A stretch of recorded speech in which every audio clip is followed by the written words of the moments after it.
అందరికీ నమస్కారం. ఒక సాధారణ మనిషి గురువును గుర్తించడం ఎలా అని అడిగితే దానికి సమాధానంగా ఏ వ్యక్తి అయినా గాని అతను బోధించు ధర్మములను బట్టి గురువా కాదా అని తెలుసుకోవచ్చు. భూమి మీద ఎందరో స్వామీజీలు గురువుల వలె ఉన్నారు. అలా అని అందరినీ గురువులనుకోవడం పొరపాటు. గురువును గుర్తించుటకు ఒకే ఆధారం ఉన్నది.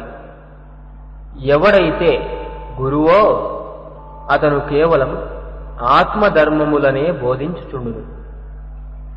పురాణముల నుండి, కల్పిత కథల నుండి ఏ విషయములను తీసుకోక వాటికి వ్యతిరేక ధోరణి అయిన శాస్త్రబద్ధ ధర్మములనే బోధించువాడు గురువు. ఆ విధముగా కాక ఉదయం 1 గంట భగవద్గీత, సాయంకాలమున 1 గంట పురాణ కాలక్షేపము చెప్పువాడు ఎంత పెద్ద స్వామీజీ అయినప్పటికీ గురువు కాదు. ఉదయం గాయత్రి, సాయంకాలం సంధ్యావందనం చేయువాడు గురువు కాదు. గురువు ఆరాధనలు చేయువాడు కాదు.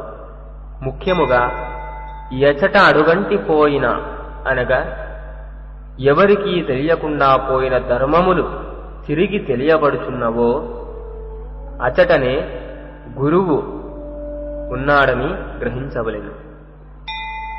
పెళ్లి కానివాడని, కాషాయ వస్త్రములు ధరించిన వాడని, విభూది నామాలతో ఉంటాడని గురువును అనుకోకూడదు. గురువు ఎలాగైనా కనిపించవచ్చు. ఆయన అన్నిటికీ అతీతుడు వలె ఉంటాడు.